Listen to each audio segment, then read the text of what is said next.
Hello students, तो कैसे हैं आप सभी। आई होप आप सभी ज़बरदस्त होंगे और अपने एग्ज़ाम की प्रिपरेशन भी बहुत ज़बरदस्त तरीके से कर रहे होंगे। हर बच्चे का ये डाउट आता है, सर मैंने ये वाली मोटिवेशनल वीडियोस देखी, ये देखा, एक्स वाई जेड बहुत सारी वीडियोस देखी, लेकिन सर मेरे को अंदर से एनर्जी नहीं आती कि मैं अपनी स्टडी को किस तरीके से एक बेटर वे में कर पाऊँ।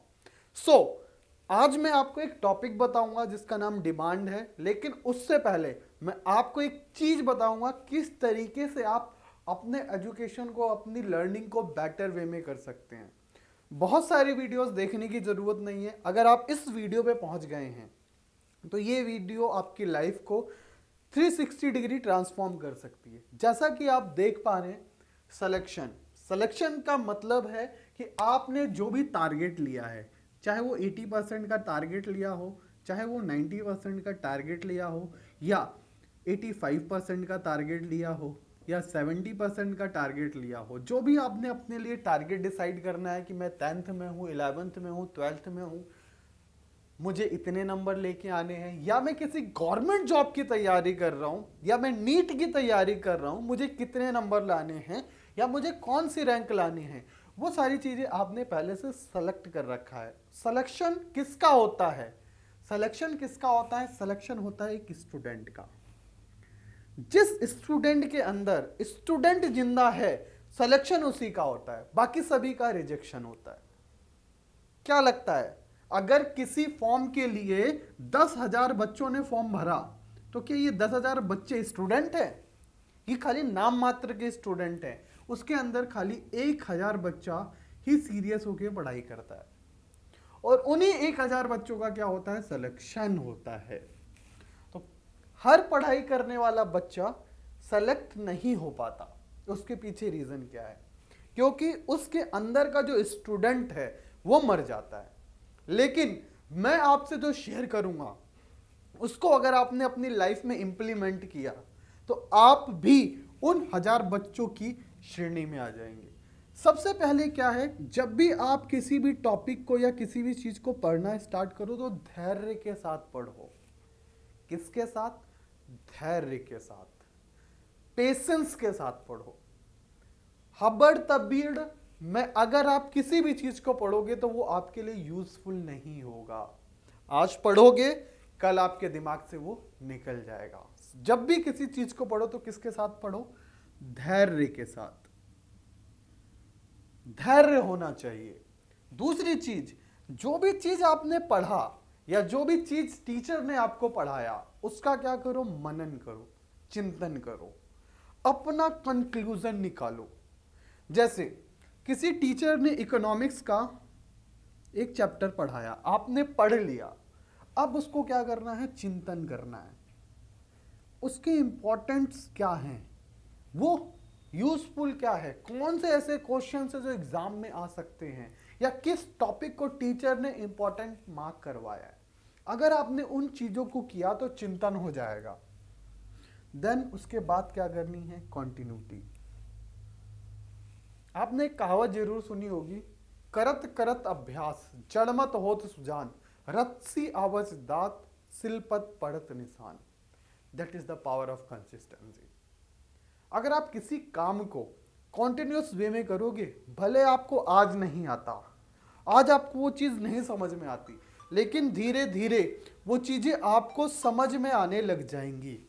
जब वो चीजें आपको समझ में आएंगी तो क्या होगा? जब वो चीजें आपको समझ में आएंगी तो होगा क्या कि आप उसके अंदर एक्सपर्ट बनने लग जाओगे। ये तीन चीजें जिस भी स्टूडेंट के अंदर है, उसको सक्सेस होने से कोई भी नहीं रोक सकता। That is the secret of success. सफलता का कोई शॉर्टकट नहीं होता। सफलता त्याग के साथ समय मांगती है। अब डिपेंड आपके ऊपर करता है, 1 महीने में कर सकते हो, 2 महीने में कर सकते हो, 1 साल में कर सकते हो, या 10 साल में कर सकते हो। जितना जल्दी समय दोगे उतना जल्दी वो आपको रिजल्ट प्रोड्यूस करेगी। 3 चीजें, धैर्य, चिंतन और निरंतरता, ये आपकी सिलेक्शन और आपके जो भी टारगेट है उनको अचीव करने में आपकी मदद करेगी। अगर बात समझ में आई तो कमेंट में बोलो हाँ। हम बढ़ते हैं आगे। आज मैं आपसे जो टॉपिक डिस्कस करने के लिए आया हूं उसका नाम है डिमांड। और हर बच्चे को उस टॉपिक से परेशानी होती है, दिक्कत होती है, सर समझ नहीं आता ये डिमांड क्या है, कैसे वर्क करता है और किस तरीके से मैं इसको एक अच्छे कॉन्सेप्ट की तरह समझ पाऊं। आपकी जितनी भी समस्या हैं उन सारी समस्या का समाधान इस वीडियो के अंदर आपको मिल जाएगा। जी हाँ, मैं बात कर रहा हूं डिमांड टॉपिक की। हिंदी में इसको बोलते हैं मांग। मांग, सबसे पहली चीज मांग हम समझते हैं। मांग के 3 इंपॉर्टेंट पॉइंट होते हैं, उसके ऊपर हम बात करते हैं। सबसे पहली चीज कीमत, दूसरी चीज मात्रा और तीसरी चीज समय। समय, मांग किसके लिए यूजफुल है? मांग यूजफुल है एक ग्राहक के लिए। किसके लिए? ग्राहक के लिए। ग्राहक क्या करता है? किसी वस्तु तथा सेवाओं को निश्चित समय अवधि में जो खरीदने के लिए तैयार हो जाता है वो मांग कहलाती है। जैसे सर्दी का समय आ गया, क्या खरीद रहे हैं लोग? स्वेटर खरीद रहे हैं, लोग ऊनी कपड़े खरीद रहे हैं। हुआ क्या? इनकी डिमांड बढ़ गई। जब भी किसी चीज की डिमांड बढ़ती है तो ध्यान रखना उसके प्राइस बढ़ते हैं, है कि नहीं? अब हम एक डायग्राम के माध्यम से समझते हैं। ये हमारा y एक्सिस है, ये हमारा x एक्सिस है, ये हमारा 0 है। इधर हमारा आ जाता है प्राइस जिसको बोलते हैं कीमत, इधर आ जाती है क्वांटिटी जिसको बोलते हैं मात्रा।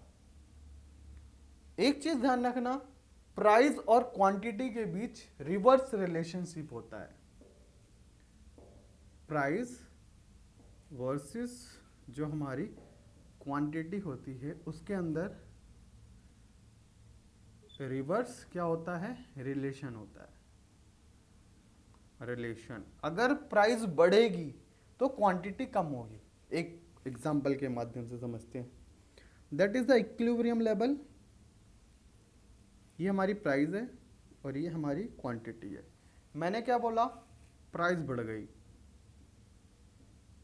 अब ध्यान से देखो, P1 पे पहुंचा, क्वांटिटी कहां पहुंच गई? Q1 पे पहुंच गई। अब जैसे ही प्राइस कम हुई,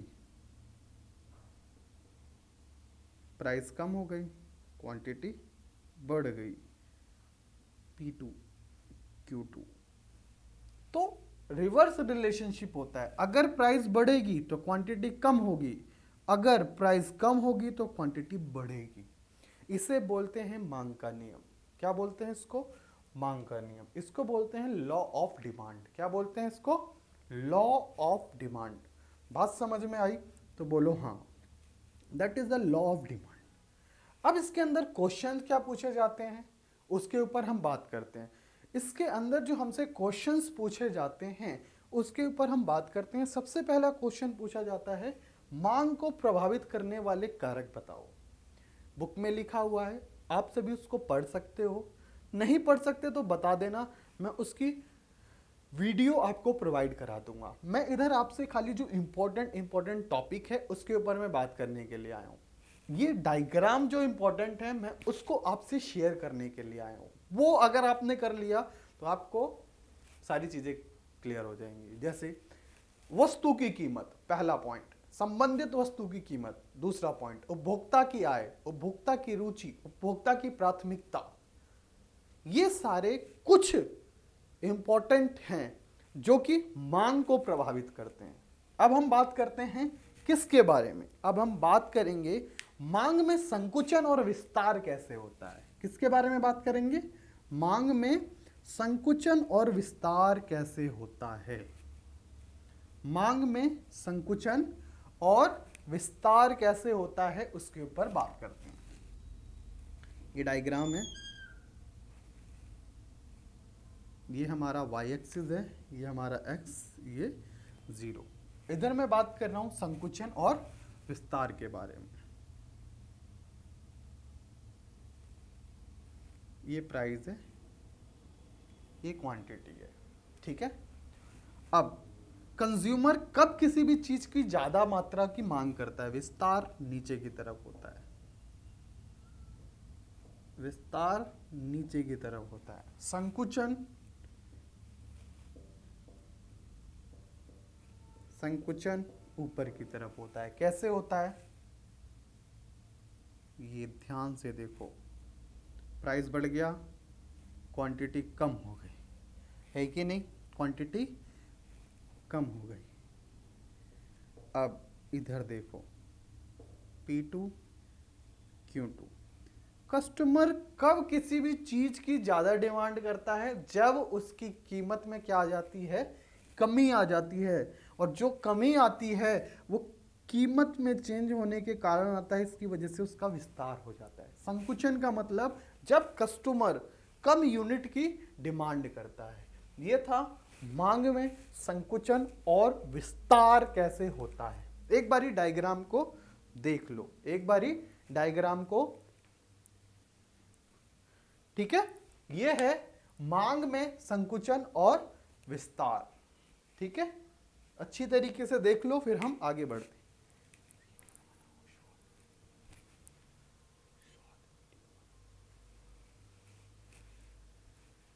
इज इट क्लियर? अब हम बढ़ते हैं आगे, अब हम बढ़ते हैं आगे। आगे हम किसके ऊपर बात करेंगे? मांग में वृद्धि और कमी के बारे में। मांग में वृद्धि और कमी कैसे होती है, इसके अंदर ध्यान रखना, संकुचन और विस्तार के अंदर प्राइस इंपॉर्टेंट रोल प्ले करता है। प्राइस कम होता है तो विस्तार होता है, प्राइस ज्यादा होता है तो संकुचन होता है। इज इट क्लियर या नॉट?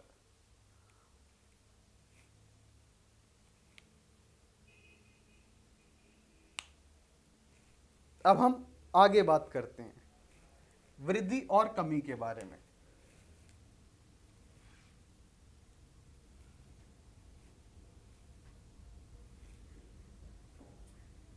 इसमें प्राइस कांस्टेंट रहता है। ये हमारा डिमांड कर्व है, अब ये आगे बढ़ेगा। जब ये आगे बढ़ता है तो इधर होती है वृद्धि, पीछे आता है तो इधर आती है कमी। पहले इक्विलिब्रियम पॉइंट Q और P, ये पहुंचा Q1 पे, ये पहुंचा Q2 पे। इधर प्राइस क्या रहता है? कांस्टेंट रहता है। प्राइस इसमें कोई भी इंपैक्ट नहीं प्ले करता। इसके अंदर जो अदर थिंग्स होती हैं वो इंपॉर्टेंट रोल प्ले करती हैं, जैसे संबंधित वस्तुओं की कीमत, उपभोक्ता की आय, उपभोक्ता की रुचि, उपभोक्ता की प्राथमिकता।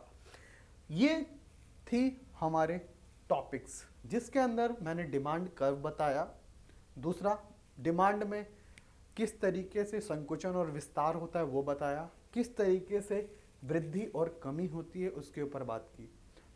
ये हमारी फर्स्ट वीडियो थी जिसके अंदर हमने इसके ऊपर बात किया। होपफुली आपको ये समझ में आया होगा। इसको जितनी बार देखोगे ना उतनी बार आपको टॉपिक क्लियर होता हुआ मिलेगा। मैं आपको लिखने नहीं बताने आया क्या चीज लिखना है, मैं आपको टॉपिक क्लियर करवाने के लिए आया हूं। आई होप आपको टॉपिक क्लियर हुआ होगा। अगर टॉपिक क्लियर हुआ है तो जितने भी स्टूडेंट्स आपके साथ पढ़ते हैं उनसे इस चीज को जरूर शेयर कीजिएगा। हम मिलते हैं अपनी नेक्स्ट वीडियो में।